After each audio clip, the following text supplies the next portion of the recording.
Сәлем баршаға достар. Бүгін сіздермен жасалуы өте оңай, өте қарапайым заттармен жасалатын пирогтың рецептісімен бөлісетін боламын.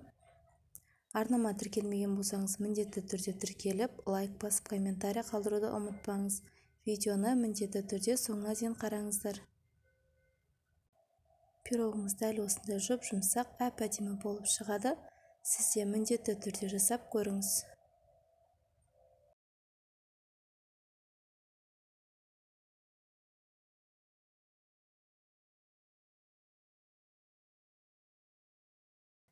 Алдымен ыдысымызға айран немесе қаймақ, 1 шай қасық ас содасын салып, венчиктің көмегімен жақсылап араластырып алатын боламыз.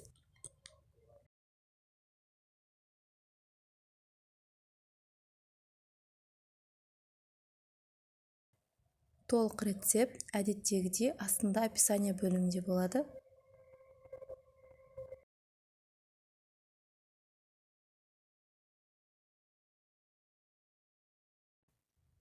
Қантымызды салып, ерігенше жақсылап араластырып алатын боламыз.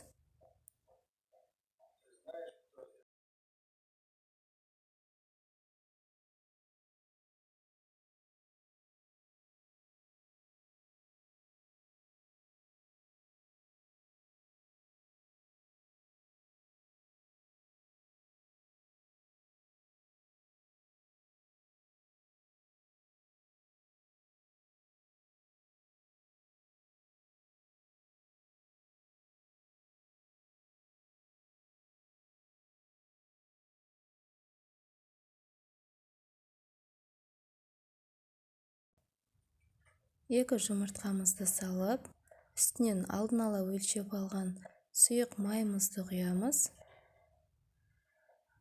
Екеуін жақсылап араластырып алатын боламыз.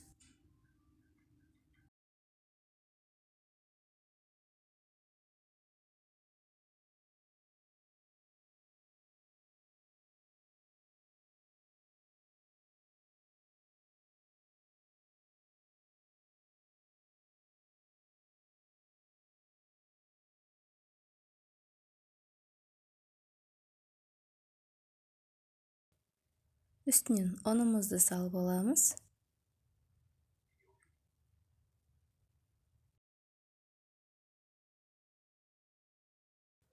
Bir шай қасық разрыхлитель саламыз. Ванилин саламыз. Венчиктің көмегімен жақсылап араластырып алатын боламыз.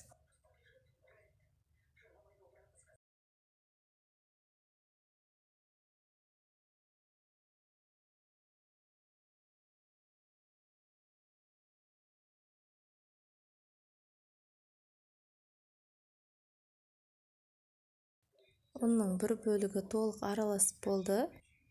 Енді қазір екінші бөлігін салып, жақсылап араластыратын боламыз.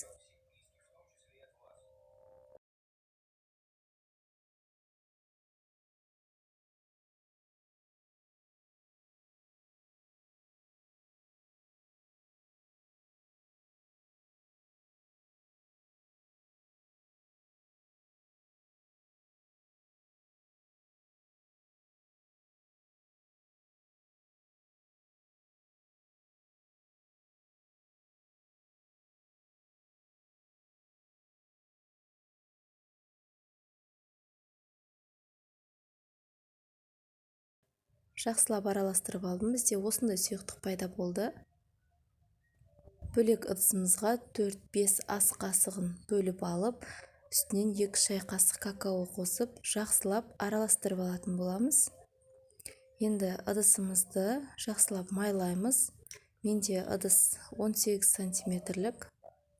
Сол үшін мен жаңағы тестамды 2 бөліп салатын боламын. Менде 2 пирог шықты.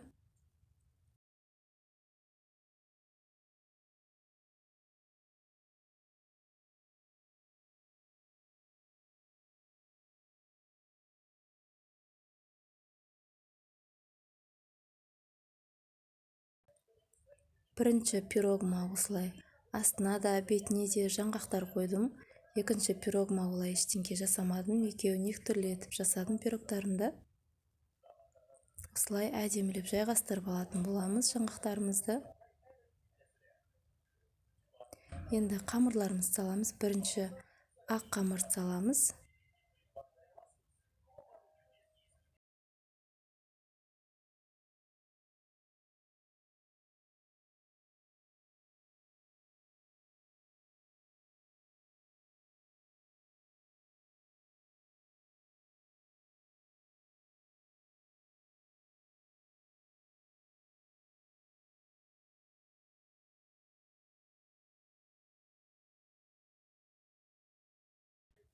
Ақ қамырларымды салып болдым. Осылай бір-екі сілкіп жіберіңіз.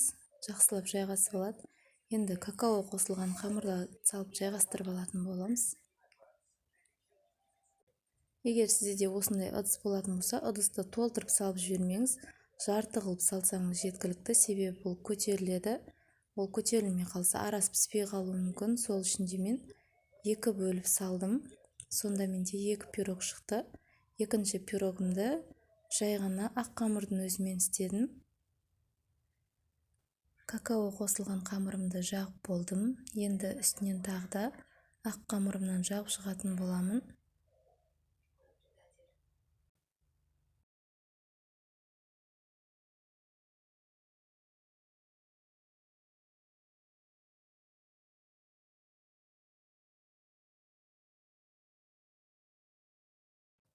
Тесталарымды жақсылап жайғастырып алдым. Енді бетінен жаңғақтарымды сеуіп жатырмын. Пештеріңізді алдын ала қыздырып қоюды ұмытпаңыздар. 30-35 минутта 140 градуста пісіп шығатын болады. Осымен біздің пирогымыз дайын. Пирогымыздың піскенін ағаш таяқшаның көмегімен білсеңіз болады. Форма майлы болған үшін бұның алынуы да өте оңай. Осындай әп-әдемі қып-қызыл, жұп-жұмсақ болып піседі. Сіз де міндетті түрде жасап көріңіз. Каналға тіркелмеген болсаңыз тіркеліп, лайк басып, қолдап кетіңіз.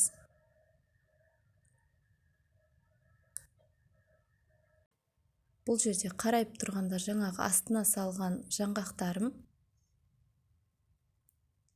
Көріп тұрғаныңыздай сондай жұп-жұмсақ. Екінші қамырымды салдым. Ода осылай дәл осындай жазу шықты. Бұл да бір Алланың құдіретінің шексіздігі. Бұл жазуды көріп әрі қатты таң қалдым, әрі қуандым. Өте